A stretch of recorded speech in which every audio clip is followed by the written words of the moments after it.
ఈ ఫలాని సీతమ్మ ఉన్నది, ఆవిడ ఈ గోత్రానికి చెందింది. ఫలాని రామచంద్రమూర్తి ఉన్నాడు, ఆయన ఒక గోత్రానికి చెందినటువంటి వాడు, ఆయన గోత్రం ఫలానిది, ఈవిడ గోత్రం ఇది అని చెప్తామన్నమాట. ఈ చెప్పినప్పుడు ఆ గోత్రానికి సంబంధించినటువంటి ఋషులకి సంబంధించినటువంటి ప్రవరలు ఇవన్నీ కూడా చెప్తాం.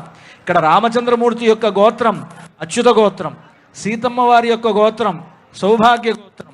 ఈ సీతమ్మ వారిని చెప్పేటప్పుడు చాలామంది అనుకుంటూ ఉంటారు, రామచంద్రమూర్తి రాజు కదండి, సీతమ్మ వారు కూడా రాజకుమార్తె కదండి, మరి వాళ్ళకి వర్మ అని చెప్పాలి కదా అని. కానీ భద్రాచలంలో ఆ రామచంద్రమూర్తిని శర్మగానే వర్ణిస్తారు. అదేంటంటే కొంతమంది అనుకుంటూ ఉంటారు, కొంతమంది వాళ్ళ మనస్సులో అనుకుంటూ ఉంటారు, శర్మ అని బ్రాహ్మణుల్ని పిలవాలి, వర్మ అని రాజుల్ని పిలవాలి అని. కానీ ఇది మామూలుగా లోకంలో ఉండేటువంటి సామాన్యమైనటువంటి ధర్మం అది. కానీ భగవంతుడి విషయంలో అలా కాదుట. అసలు బ్రాహ్మణుణ్ణి శర్మ అంటున్నారంటే దానికి కారణం ఏంటో తెలుసునా? బ్రాహ్మణులకి భూసురులు అని పేరు. భూసురులు అంటే భూమి మీద ఉండేటువంటి దేవతలు అని, అంటే భూదేవతలు అని పేరు, భూసురులు అని. భూసురులు కనుక దేవతలకు శర్మ అని పేరు. శర్మ అనేటువంటి మాట బ్రాహ్మణులకని కాదు, శర్మ అనేటువంటి పదం దేవతలకు పేరు. దేవతలు వీళ్ళు భూదేవతలు గనక భూసురులైనటువంటి వీళ్ళని శర్మ అనమన్నారు తప్ప శర్మ అంటే వీళ్ళకి హక్కని కాదు అర్థం. అక్కడ రామచంద్రమూర్తి సీతమ్మ వారు దేవతలుగా ఉండి మన యొక్క కైంకర్యాన్ని స్వీకరిస్తున్నారు. రామచంద్రమూర్తిని సీతమ్మ వారిని దేవతలుగా భావిస్తేనే కదా మనం వారికి కైంకర్యం చేసేది. లేకపోతే ఎందుకు కైంకర్యం చేస్తాం? మామూలుగా ఎంతమంది రాజును పరిపాలించలేదు, ఎంతమంది గొప్ప తేజస్సుతో వెలగలేదు లోకంలో. నిన్న మనం చెప్పుకున్నాం ఎదుర్కోలు ఉత్సవంలో, రామచంద్రమూర్తి వంశంలోనే రఘుమహారాజు అనేటువంటి వాడు పుట్టాడు. ఆయన కుబేరుడితో యుద్ధాన్ని ప్రకటించాడు. రామచంద్రమూర్తి తండ్రి దశరథ మహారాజు దేవతలకు కూడా యుద్ధాల్లో సహకరించాడన్నాం.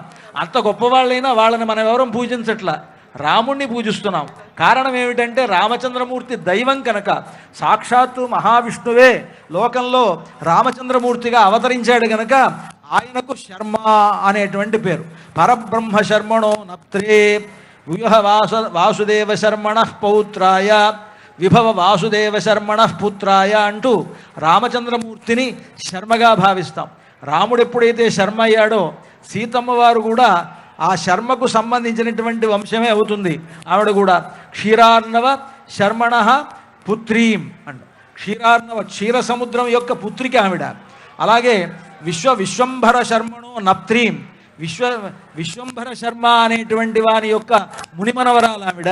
రత్నాకర శర్మణ పౌత్రీం, రత్నాకర శర్మ అనేటువంటి వాని యొక్క మనవరాలు సీతమ్మ వారు అనంటూ సీతమ్మ వారికి సంబంధించిన రాముల వారికి సంబంధించినటువంటి గోత్ర ప్రవరలను ఇప్పుడు అర్చక స్వాములు పఠిస్తారు.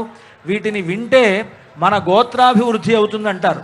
మన గోత్రాభివృద్ధి కావడానికి ఈ గోత్ర ప్రవరలను వినాలి. అర్చక స్వాములు పఠిస్తారు, శ్రద్ధగా విందాం. బ్రువతే అనంత వేదాధ్యాయినే అచ్యుత పరబ్రహ్మణే ఆదినారాయణాయ నిరాకార సాకార పరవ్యూహ విభవాంతర్యామ్యర్చావతార పంచార్షేయ ప్రవరాన్విత అచ్యుత గోత్రోద్భవాయ బ్రహ్మ శర్మణో నప్త్రే అనంత వేదాధ్యాయినే అచ్యుత పరబ్రహ్మణే ఆదినారాయణాయ నిరాకార సాకార పరవ్యూహ విభవాంతర్యామ్యర్చావతార పంచార్షేయ ప్రవరాన్విత అచ్యుత గోత్రోద్భవాయ వ్యూహ నారాయణ శర్మణ పౌత్రాయ వేదాధ్యాయినే అచ్యుత పరబ్రహ్మణే నారాయణాయ నిరాకార సాకార పరవ్యూహ విభవాంతర్యామ్యర్చావతార పంచార్షేయ ప్రవరాన్విత అచ్యుత గోత్రోద్భవాయ వాసుదేవ శర్మణ పుత్రాయ అనంత వేదాధ్యాయినే అచ్యుత పరబ్రహ్మణే ఆదినారాయణాయ